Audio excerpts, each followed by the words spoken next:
तो मैं आपके सामने एक नया वीडियो लेके आया हूँ डॉक्टर शशि थरूर। ये वीडियो इंटरनेट पे है। डज इंडिया ओन रेपरेशन, इस पर मैं आपको रिएक्शन देने वाला हूँ।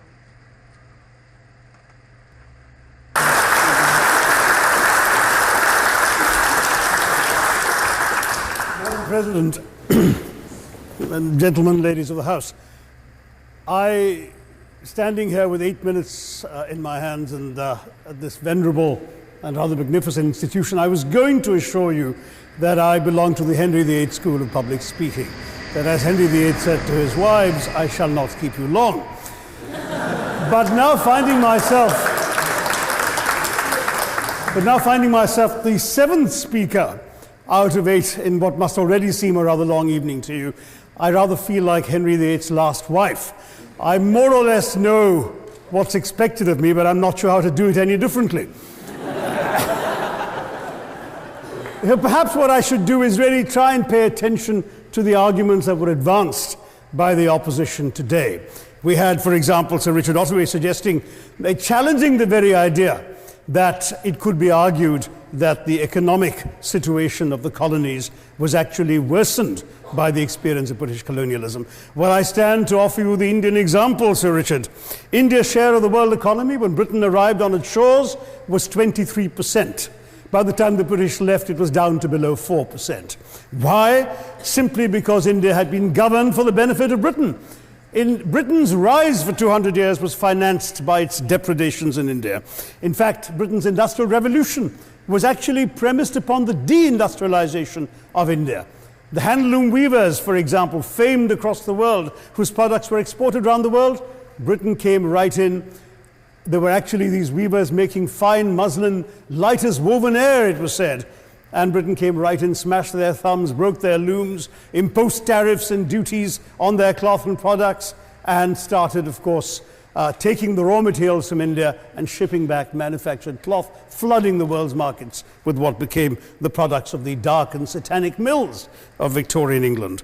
That meant that the weavers in India became beggars, and India went from being a world-famous exporter of finished cloth into an importer. जैसे इन्होंने बताया है शशि थरूर जी ने,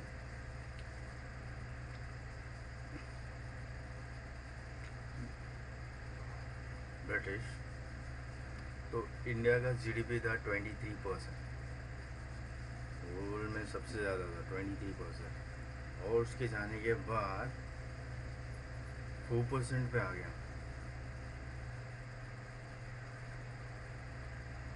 और ब्रिटिश ने अपने इंडस्ट्रीज को प्रमोट करने के लिए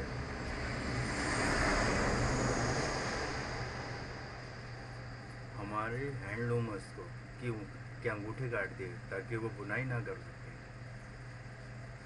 कैसे घटिया ब्रिटिश लोग हैं। और जो हम सब एक्सपोर्ट करते थे 27%, वो लेस देन 2% हो गया। ब्रिटिश ऐसे कितने दोगले इंसान हैं। ये लोग को अपने हिस्ट्री नहीं पता है, लेकिन ये अपने हिस्ट्री को ग्लोरीफाई करके वर्ल्ड के सामने रखते हैं। इनको पता नहीं कि इन्होंने कितनी शर्मनाक हरकतें की हैं अपने पास्ट में, बट इनको है नहीं। ये seamless people went from having 27% of world trade to less than 2%. Meanwhile, colonialists like Robert Clive bought their rotten boroughs in England on the proceeds of their loot in India, while taking the Hindi word loot into their dictionaries as well as their habits.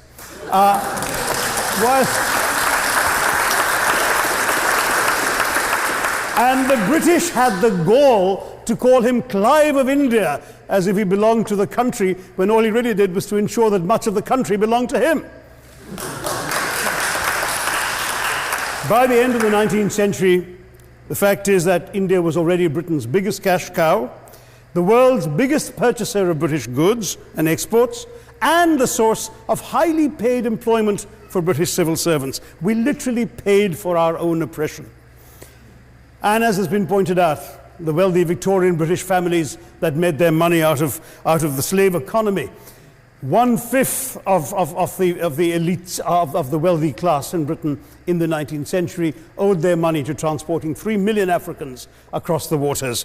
And in fact, in 1833, when slavery was abolished, what happened was that a compensation of £20 million was paid, not as reparations to those who had lost their lives or who had suffered or been oppressed by slavery, but to those who had lost their property.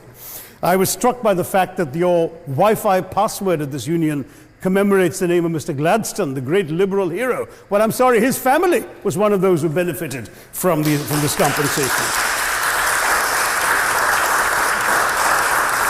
Staying with India, between 15 and 29 million Indians died of starvation in British-induced famines. The most famous example, of course, was the Great Bengal Famine during the Second World War, when 4 million people died because Winston Churchill, deliberately as a matter of written minuted policy, proceeded to divert essential supplies from civilians in Bengal to sturdy Tommies and Europeans as reserve stockpiles. He said that the starvation of anyway underfed Bengalis mattered much less than that of sturdy Greeks. This is Churchill's actual quote. And when conscience-stricken British officials wrote to him, pointing out that people were dying because of this decision, he peevishly wrote in the margins of the file, "Why hasn't Gandhi died yet?"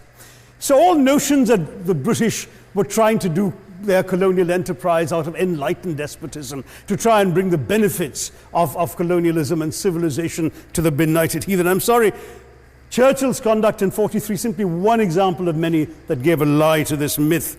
As others have said on the proposition, violence and racism were the reality of the colonial experience. And no wonder that the sun never set on the British Empire, because even God couldn't trust the English in the dark. Let me take World War I as a very concrete example, since the first speaker, Mr. Lee, suggested these things couldn't be quantified. Well, let me quantify World War I for you. Again, I'm sorry, from an Indian perspective, others have spoken of other countries. 1/6 of all the British forces that fought in the war were Indian. 54,000 Indians actually lost their lives in that war. 65,000 were wounded. Another 4,000 remained missing or in prison. Indian taxpayers had to cough up £100 million in that time's money. India supplied 70 million rounds of ammunition, 600,000 rifles and machine guns, 42 million garments were stitched and sent out of India, and 1.3 million Indian personnel served in this war. I know all this because, of course, the commemoration of the centenary has just taken place. But not just that, India had to supply 173,000 animals, 370 million tons of supplies, and in the end, the total value of everything that was taken out of India, India, by the way, suffering from recession at that time and poverty and hunger, was, in today's money, £8 billion. You want quantification? It's available. Second World War, it was even worse, 2.5 million Indians in uniform. I won't belabor the point, but of Britain's total war debt of £3 billion, in 1945 money, 1.25 billion was owed to India and never actually paid. Somebody mentioned Scotland. Well, the fact is that colonialism actually cemented your union with Scotland. You know, the Scots had actually tried to send colonies out before 1707. They'd all failed, I'm sorry to say. But then, of course, came union, and India was available, and there you had a disproportionate employment of Scots. I'm sorry, Mr. Mackenzie has to speak after me. Engaged in this colonial enterprise as soldiers, as merchants, as agents, as employees, and the earnings from India is what brought prosperity to Scotland, even pulled Scotland out of poverty. Now that India is no longer there, no wonder the bonds are loosening. Now, we've heard other arguments on this side. There's been a mention of the railways. Well, let me tell you, first of all, as my colleague, the Jamaican High Commissioner, has pointed out, railways and roads were really built to serve British interests and not those of the local people. But I might add that many countries have built railways and roads without having had to be colonized in order to do so.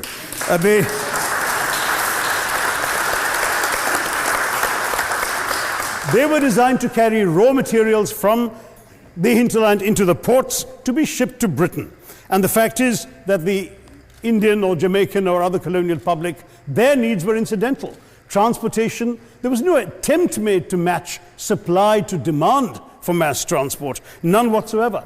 Instead, in fact, the Indian railways were built with massive incentives offered by Britain to British investors, guaranteed out of Indian taxes paid by Indians, with the result that you actually had 1 mile of Indian railway costing twice what it cost to build the same mile in Canada or Australia, because there was so much money being paid in extravagant returns. Britain made all the profits, controlled the technology, supplied all the equipment, and absolutely all these benefits came as private enterprise, British private enterprise, at public risk, Indian public risk. That was the railways as an accomplishment. We're hearing about aid. I think it was again Sir Richard Ottaway who mentioned British aid to India. Well, let me just point out that British aid to India is about 0.4% of India's GDP. The government of India actually spends more on fertilizer subsidies, which might be an appropriate metaphor for that argument. If I may point out as well,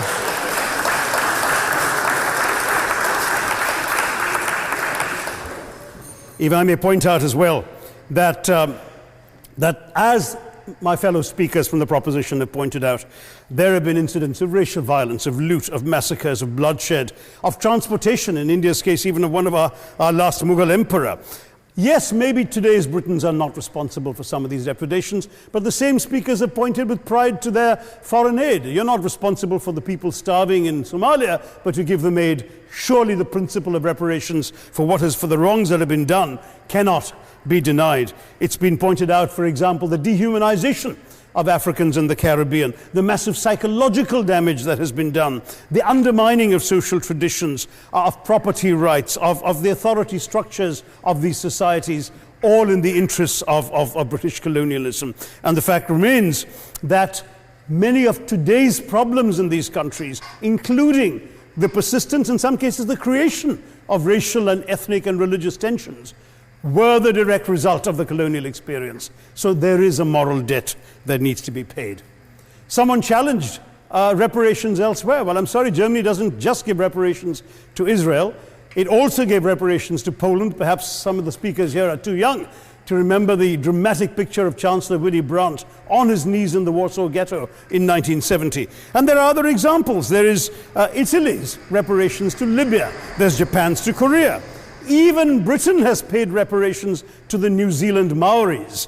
So it's not as if this is something unprecedented or unheard of that's going to somehow open some sort of nasty Pandora's box.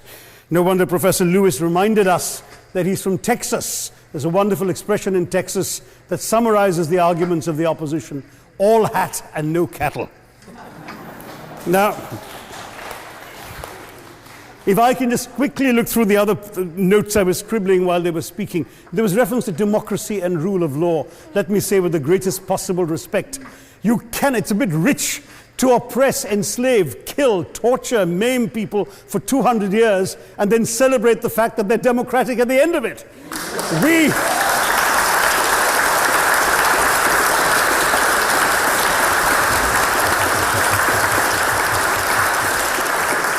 We were denied democracy, sir. We had to snatch it, seize it from you. With the greatest reluctance, it was conceded in India's case after 150 years of British rule, and that too with limited franchise. Yes, indeed, ma'am. The opposition spoke quite highly of Greek and Athenian democracy on which the West should pride itself, and spoke of liberty and equality in that same name. The Athenian democracy was only functioning because of the slave society on which it was built. That's the nature of colonisation. All right, I don't think that needs contradiction, not from me at any rate. But if I may just point out, I think the argument made by a couple of the speakers, the first speaker, Mr. Lee in particular, conceded all the evil atrocities of colonialism, but essentially suggested that reparations won't really help, they won't help the right people, they'll be used as a propaganda tool, they'll embolden people like Mr. Mugabe. It's always nice how in the old days, I'm sorry to say that the people of the Caribbean used to frightened their children into behaving and sleeping by saying Sir Francis Drake would come after them. That was a legacy of that. Now it's Mugabe will be there. So this is the new sort of Sir Francis Drake of our times.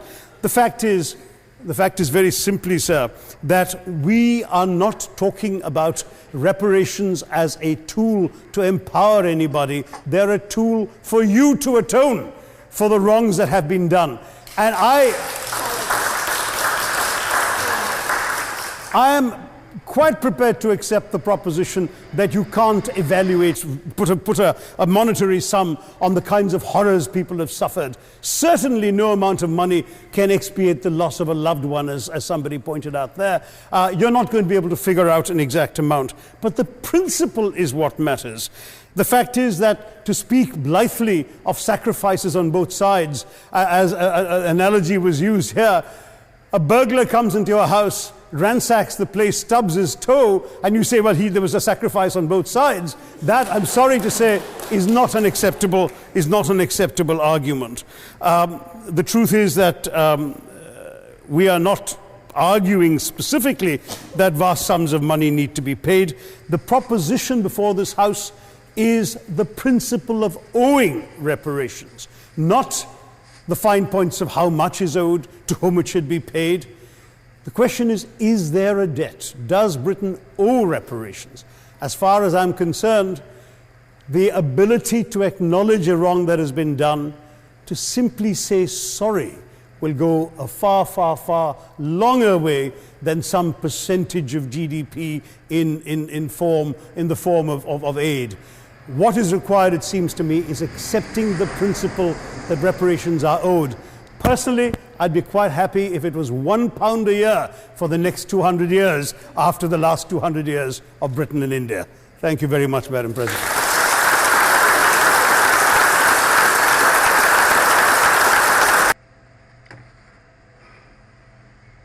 So जैसे doctor शरद थरूर ने बताया कि जब British India आया तो India का GDP 23% था, 23, और जब इंडिया छोड़ा तो वो परसेंटेज था लेस देन 4% और 3%.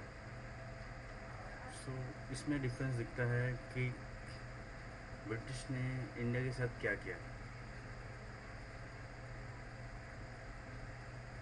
इंडिया को किस तरह एक्सप्लॉइट किया, और इसमें उन्होंने बताया है बहुत सारी 3-4 चीज़ें हैं. इसमें नो डाउट कि ब्रिटिश ने इंडिया को बहुत ही एक्सप्लॉइट किया है. वो बहुत सारी चीज़ें उन्होंने इंडिया से लूटी हैं, आज भी उसका एक सबूत है कोहिनूर डायमंड. उसके अलावा पता नहीं कितनी चीज़ें लूटी होंगी, चोरी की हैं. बट प्रेजेंट प्रूफ तो यही है कि जो इंडिया का कोहिनूर डायमंड है वो ब्रिटेन की क्वीन यूज़ कर रही है, और इसका उसको सेम बोलते हैं उनका. इसका उनको एक तरह से फील होना चाहिए कि ये जो उन्होंने किया है वो बहुत ही गलत किया है इंडियंस के साथ. और हाँ, ब्रिटिश की ये बहुत पुरानी बीमारी है. उनके मीडिया, खासकर BBC, गार्डियन, वो इंडियन को बहुत ज़्यादा अंडर एस्टिमेट करते हैं. इंडिया की बहुत ज़्यादा ही बुराई करते हैं इंटरनेशनल लेवल पर. कि बीच में गंगा के ऊपर, जो हमारी गंगा नदी है, उनके ऊपर उन्होंने डॉक्यूमेंट्री बनाई, मोस्ट पॉल्यूटेड रिवर. वो ये नहीं देखते हैं कि उसका रीज़न क्या है. 200 साल से उन्होंने हमारे देश पे राज किया. उन्होंने क्या किया इसका? हमारे टैक्स पैसे से उन्होंने. और हाँ, उन्हें बताया कि उन्होंने रेलवे का इन्वेंशन किया. रेलवे दिया हमने, रेलवे दिया उन्होंने. रेलवे ब्रिटिश ने अपने क्वीन एलिजाबेथ क्वीन के पैसे का एक जो खजाने का बॉक्स था उसमें से निकाला और बोला कि चलो इंडिया में रेलवे नहीं है, इंडिया के रेलवे के लिए क्वीन जो है वो पैसे देंगे, और उन्होंने बना दिया. और हम उस पर एंजॉय कर रहे हैं, बना रहे हैं. कैसे दोगले लोग हैं. कैसे दोगे? हमेशा अपने पास अपने जो बुरे कर्म है उसको छुपाते हैं। जैसा आपने देखा होगा, ब्रिटिश ने जो रेलवे ऑस्ट्रेलिया और कनाडा में बनाया, उसका दुगना या तिगुना पैसा लेके उन्होंने इंडिया का रेलवे बनाया, वो इंडियन टैक्स पेयर्स के पैसे से, इंडियन टैक्स पेयर्स के पैसे से लेकर उन्होंने ये चीज़ें केवल अपने लिए बनाई, ताकि वो इंडिया का जो रॉ मटेरियल्स हैं, जो प्रीशियस गुड्स हैं, जैसे सोना चांदी हीरे जवाहरात जो हमारे टेम्पल्स में रखे हैं, उन्हें चुरा के ले जाए। और फिर भी प्राउड करते हैं कि Britain, the great Britain. Great Britain great नहीं है। ये शेमफुल पीपल बोलते हैं ना, शर्म आनी चाहिए इन्हें, ऐसे लोगों को कि ये ब्रिटेन की बात करते हैं। इन्हें एक एक रुपया इंडिया का लौटाना चाहिए। और इन्होंने कितने लोगों को मारा है, ये एक्चुअली एक नंबर के बोलते हैं ना, ये रॉबर्स नहीं, ये मर्डरर भी है साथ में। देश को तो लूटा ही, इंडिया को लूटा ही, उसके साथ लोगों, कितने लोगों की हत्या की है इन्होंने, कितने लोगों को भूखा मारा है। उनका उसका भी हिसाब ब्रिटेन को करना चाहिए। कोई इस पे ध्यान नहीं देता, कितने लोगों का कत्ल किया है। हाँ, लास्ट बट नॉट लिस्ट, इन्होंने कहा कि इन्होंने इंडिया में डेमोक्रेसी दिया, डेमोक्रेसी लाई है, डेमोक्रेसी।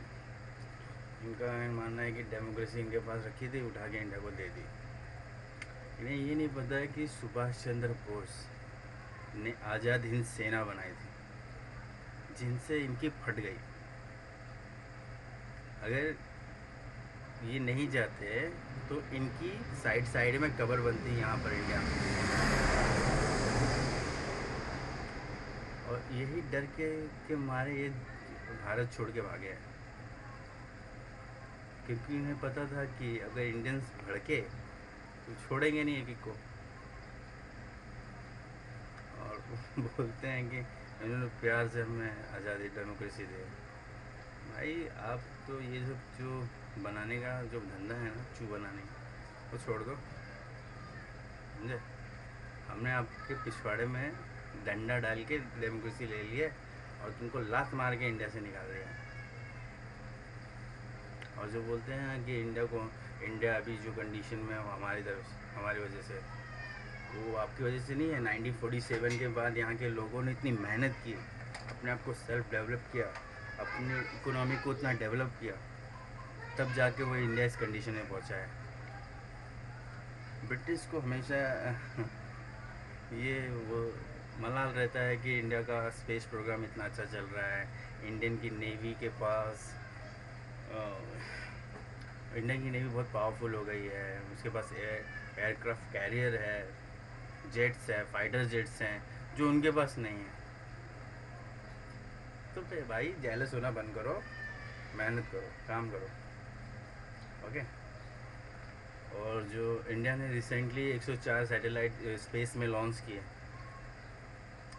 उसका हर एक इंडियन को प्राउड फील होता है। पर फिर भी मुझे कभी ना कभी ऐसा लगता है कि ये जो फॉरेन मीडिया है उससे जेलस फील करती है, खासकर ब्रिटेन, क्योंकि उनके बीबीसी और जैसे गाड़ी जैसे न्यूज़ चैनल जो होते हैं इंडिया को हमेशा क्रिटिसाइज़ करते हैं कि उन्होंने देश के लिए, उन्हें जो इंडिया के लोगों ने देश का मतलब देश को ख़राब कर दिया।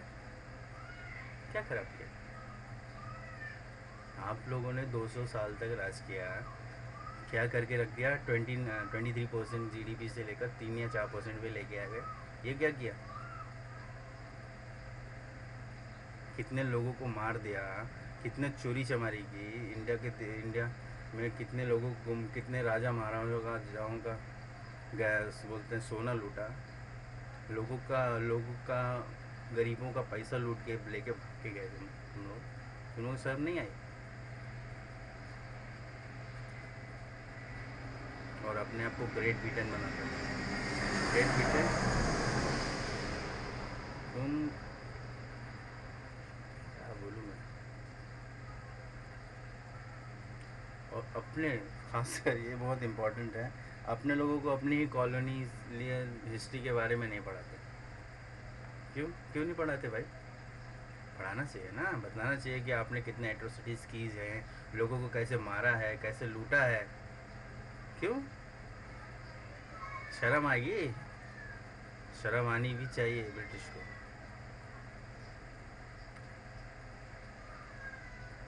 आज के लोग भले से बेशर्म होके ये वो कह दे कि भाई हमने नहीं किया, वो हमारे पूर्वजों ने किया। बस एक जनरेशन पहले की बात है, 1947। इससे ये नहीं होता कि आप अपना पीछा छुड़ा दें।